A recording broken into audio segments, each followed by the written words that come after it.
Joe. Hey, this one's for the kinfolk that's been helping. And I just want to say that after being on this road out here and seeing the car wrecks, the storms, the situations, and the mileage on the body, the mileage on the equipment. I just want you guys to realize that there's a part that sets in after the fact, and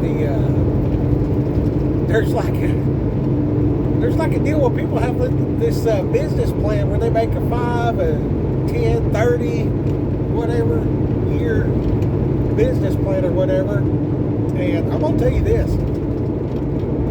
from the wee young ages, at the end of the last dirt road, we put the fires out ourselves. We were our own, EMS, police, and all that, because, I mean, there just wasn't anybody else there, and the neighbors directly across the way, we were in an active feud with them. And, I'm a white guy amongst Indians to look at me. So that was a thing. The Cherokees called the white guys Yule Dig. And Yule Dig. So you call a Cherokee that, they get very upset. So I got called that, on a regular basis. But I understood that I was, white trash. So that's kind of a thing. And then growing up, and reading the Bible, David was a shepherd. Shepherds are lowly, by the way. Servant class. A lot of times the little girls did it. It's not a glamorous job. That's a mouthful right there. If you don't understand that, you're a biblical guy. That's the thing. Anyway, a lot of people have went to these disasters and they got their eyes open to certain things. They've been exposed to loss, death, devastation, travel, fatigue, and there's a certain loneliness that's there, and it needs to be acknowledged. And there's a certain strength at the end of yourself where the miracles happen. That's to be acknowledged. And then there's if you're wide open just to going and doing and doing and going and doing, and this is wow, and oh shit, whoa, and then hey, and then it's like, really? You know what I mean? Day after day, year after year, 4 decades. 4 decades of it was, I'll tell you, there's been some episodes. If you're going to keep it together, if you're going to keep it together, you're going to need to employ the Jesus went out by himself and spoke to God. You're going to have to do that. You can't get from people what you can only get from God. Jesus was Jesus. And he had to go out in a secluded place and get quiet and get right with God, the Father. Don't forget that. Don't forget that. And no matter how much you think you can do, no matter how tough you think you are, the miracles come at the end of you, or at the end of the person in need of a miracle. Because I'm gonna tell you right now, you see some things, you know what I mean? And there's different things about trauma, right? And then some people don't learn the lessons. I like the business guys, the business gurus, especially the ones that have actually done it, right? And they'll be able to say words like, I can see around the corner, and they can give you advice because they've been there and done that and everything else like that. And I don't want my experience to go to waste. I call it wasting your suffering. Like if you suffer, And you're gonna.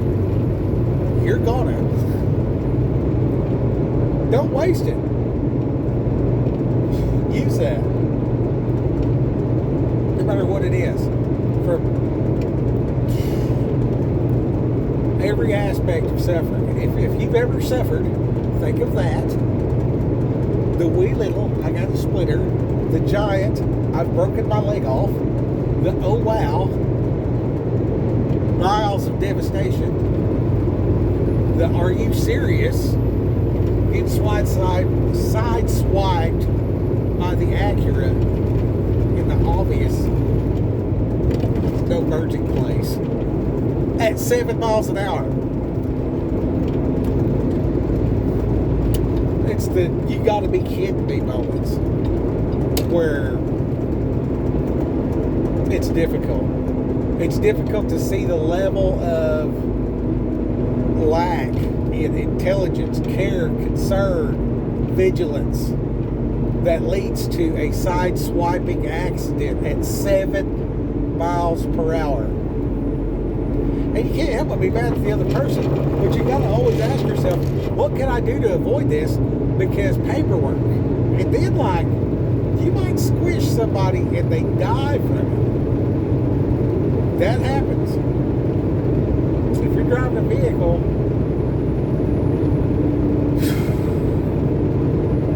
ride with the windows down for a week.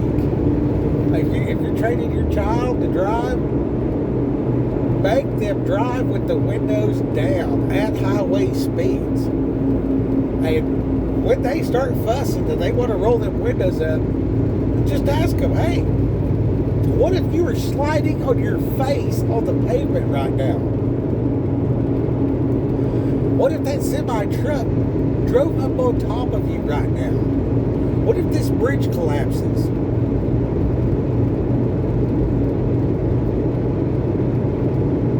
What if those rocks slide off the side of the hill?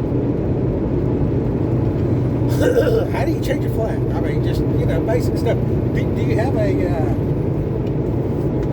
you have an accident checklist ready to go in the glove box for your child? Write it down. And digital don't count. Remember that. Digital don't count. Write it down. If you didn't write about it, you haven't thought about it. You're just playing. Until you get pen on paper. Now, the pen is mightier than the sword. Because if you'll write stuff down and follow a logical procedure, you're not going to have to cut anybody's head off. And then, in the process of that, you'll be so squared away that you will give off the appearance of strength to where those that would attack you will stop. They won't even try. Because you got to beat up here. Because you went like this on a piece of paper. It's almost magic.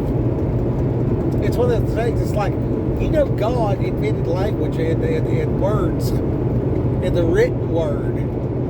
You know what I mean? Like, we are writing down, putting scratches into, surfaces. I guess you might be chiseling a stone tablet, but, I mean, in all reality, you got an ink pen and some paper in 2024, and you can write down, you can just do back of the napkin, having a glass of tea at lunch, and just get quiet and be like, here's the thing. You can keep a paper right handy. You can keep a paper right handy with an ink pen in it. And write down those concerns as they hit you. Concern. Take the day off. You know what I mean? Once a week. Are you working? You know what I mean? Like, if I'm supposed to bring my concerns to God, you know what I mean? Wouldn't it be appropriate to, read the Bible and, bring my concerns to God? Make peace with God, get right, study a little bit and everything, bust out my concerns, ask some questions, write down some answers, glean the word that, I was concerned about, windows. winter's coming on. How do I save electricity? That seems like being a good steward, therefore biblical and good. You know what I mean? So I, ask some questions of my device. I look at the biblical applications, and I'm like, what's going on here? You know what I mean? Should I get some plastic and put up over my window to seal it up from the inside, creating a barrier of air, which is insulation, stop the draft or whatever, you know what I mean? And that's just like that random off the top of my head. Window, like, anyway. Then there's giant stuff like, what's the condition of my brake pads? Did I clean the soot out of my fireplace so my house don't burn down? You know what I mean? And then like stuff that really matters, like, does my wife and kids know how to get out of the highway when you break down?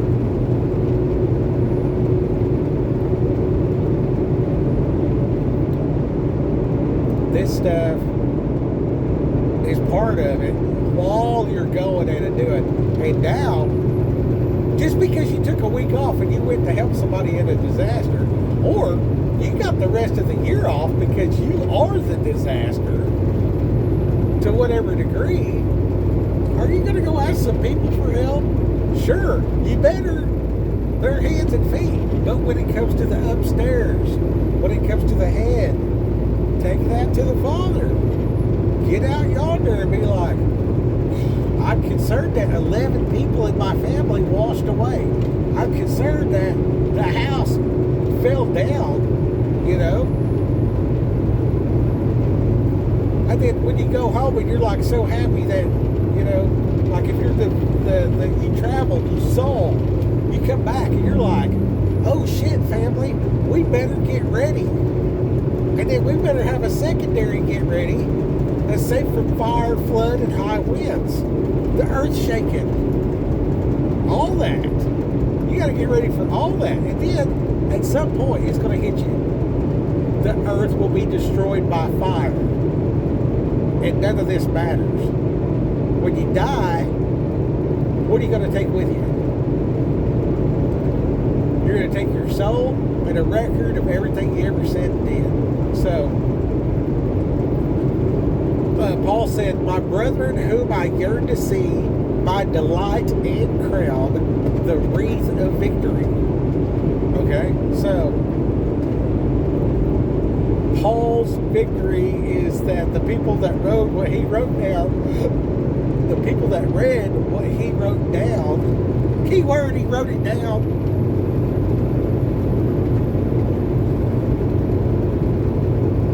The people that read that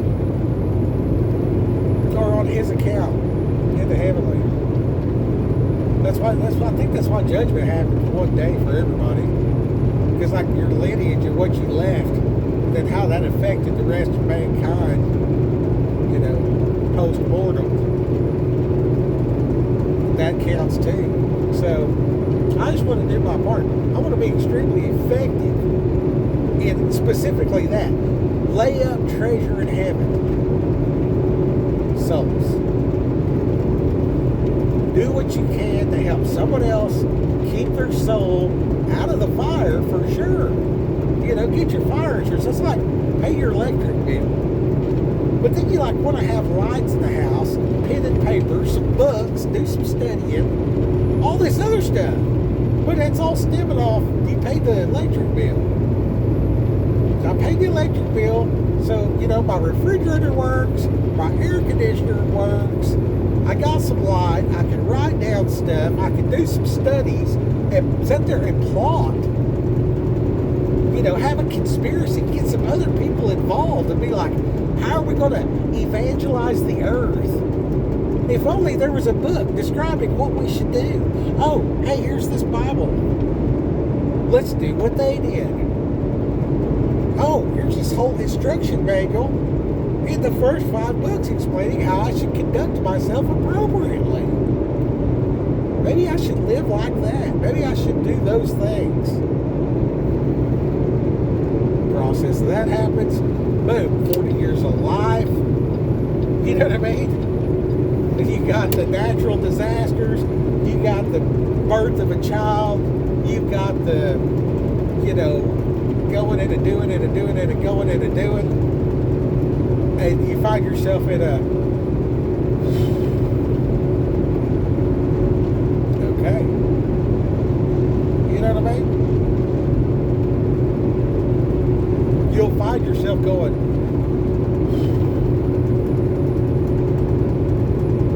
okay. But if you study on that just a little bit, you go back to the boat. Go back to the boat. It's in the New Testament. There's a storm. I believe it's in the Gospels. A couple, 3 times. Maybe even 4. Wow, that guy just hit the other guy right behind me. I swear, every time I start doing anything good for God, cars start crashing around me.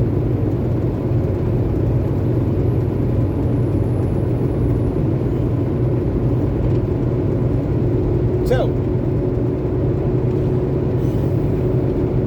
it's like an illustration. Show them some scenery, Skip. So we're out here doing stuff. And it's pretty country. You know what I mean? It's kind of cool. It's kindly cool. It's here in Pennsylvania. We like the Pennsylvanias. A lot of good folk out this way. You can learn a lot from these people. See the way their compound is set up? What's they do? What is that? The Hillside Country Store. They got the house. They got the barns. All that stuff. You know what I mean? It's all right there. But then they get stuff in supplies in these big trucks, so they don't have to go to town. Yeah, I'll be amazed if they don't attack the Amish next to take over the farms. Anyway. So that's a little bit from the brighter side.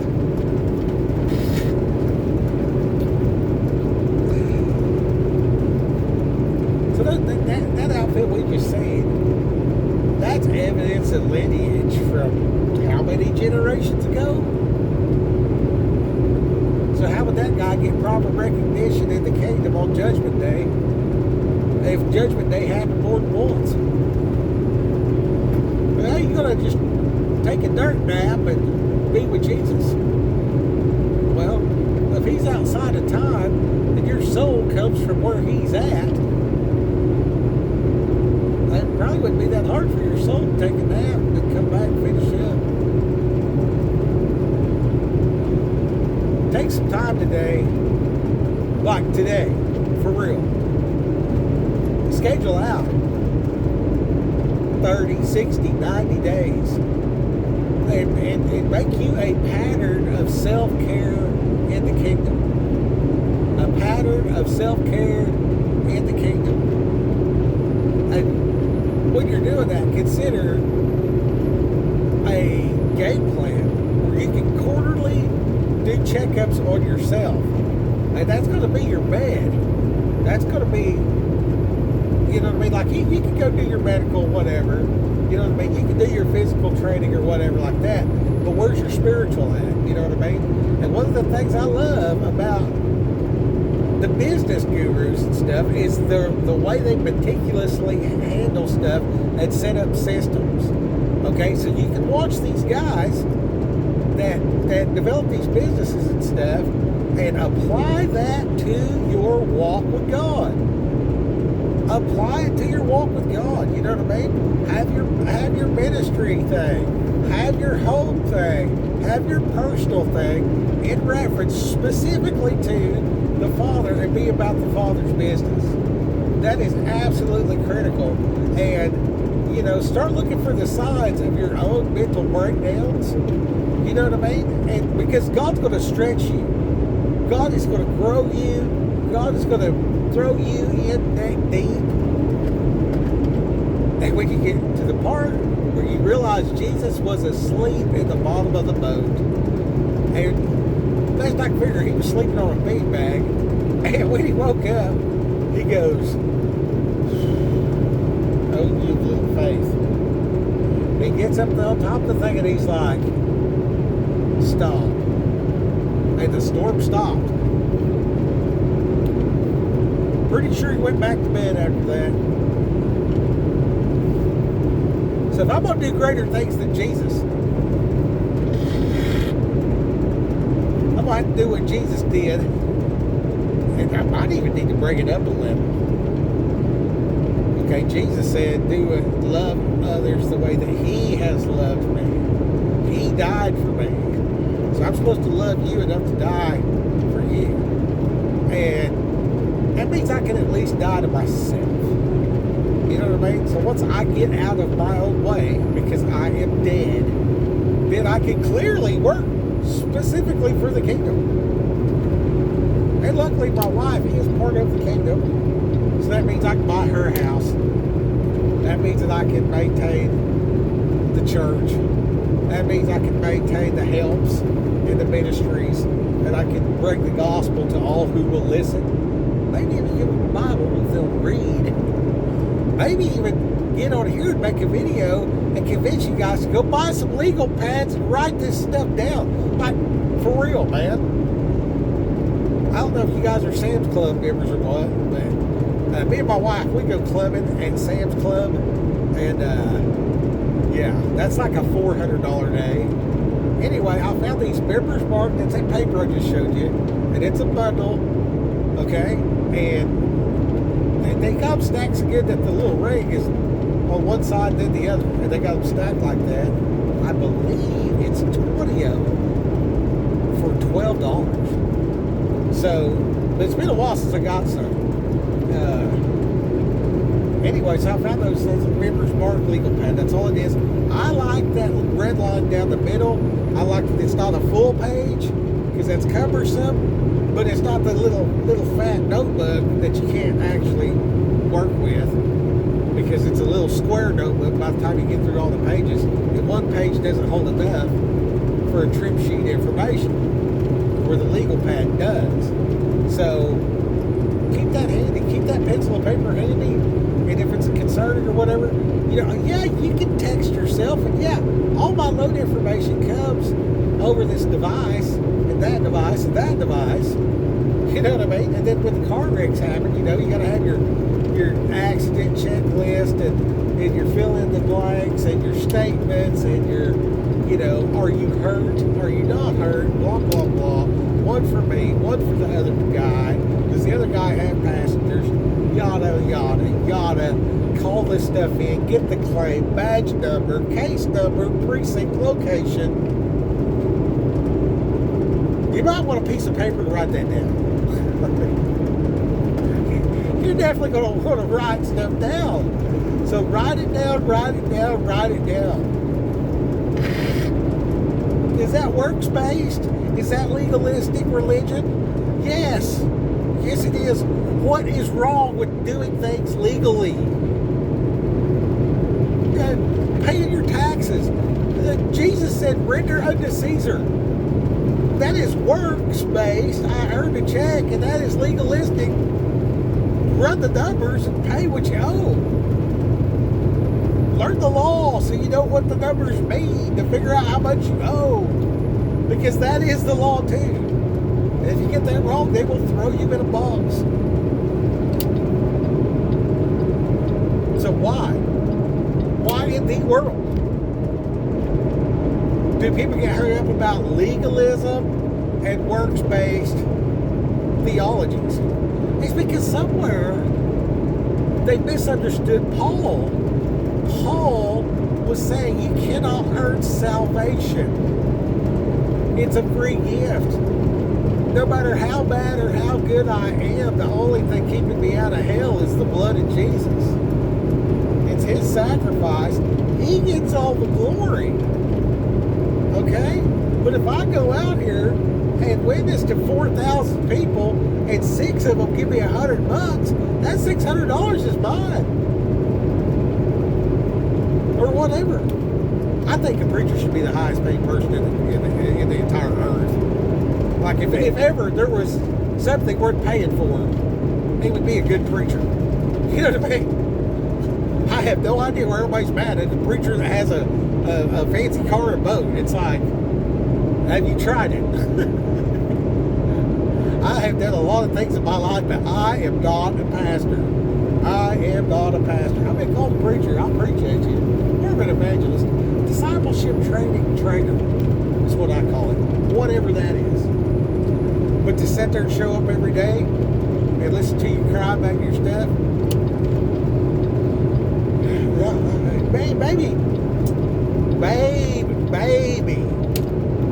maybe, twice to 4 times in 1 year, maybe. And you're going to hear a couple F-bombs.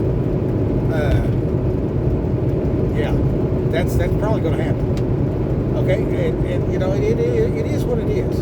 Okay, but I'm going to tell you right now, if you'll take just this video and apply it to your life, read the Word, let the Word be your teacher, you will put your life on a trajectory that lands on the new earth with Jesus, not in the lake of fire.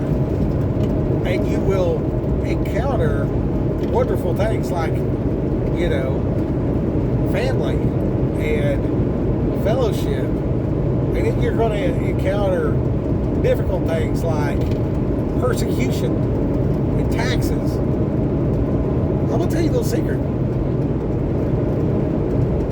You're going to suffer and have to pay taxes regardless. The rain comes on the just and the unjust. It's nothing that you did. It's directly affecting the weather. Nothing you did is directly affecting the weather. Well, I'm going to say this. If somebody can affect the weather, I probably want to be on their good side.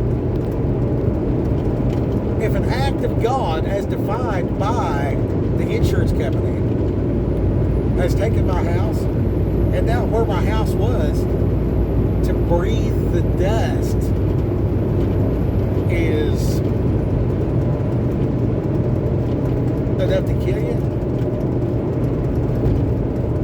boom, get off the eggs. Any soldier will tell you that when you're under fire, you want to get off the eggs. Now, if somebody stops in front of the truck and they step out with, you know, small arms, maybe even an RPG, I'm getting out of the truck. I'm hopping out the emergency door, right back there, grabbing some tools on the way out. I will hit the ground running, and I'm going to seek cover, and then I'm going to do whatever's appropriate from a position of off the eggs. I don't care if it's if they condemn my house, if they're trying to take my land, whatever, I will take my family to a place of safety, regroup.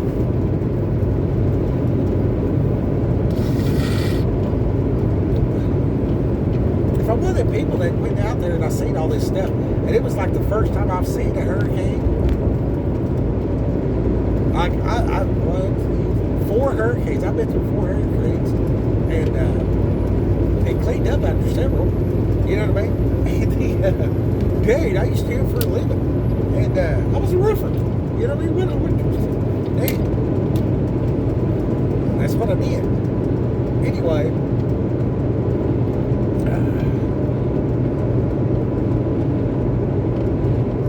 It'll change your life. It'll change your life.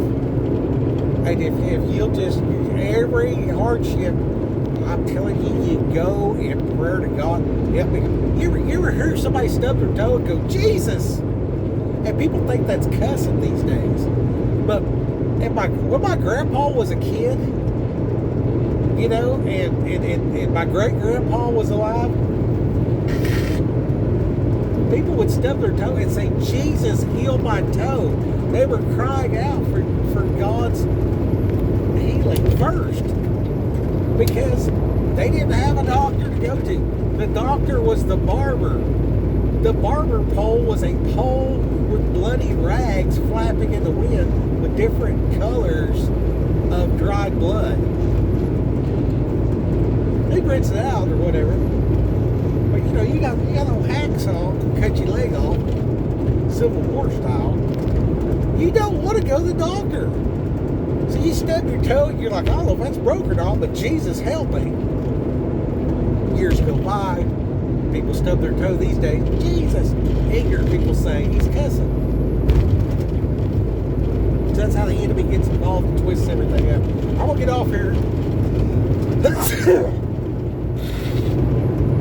Jesus help my nose.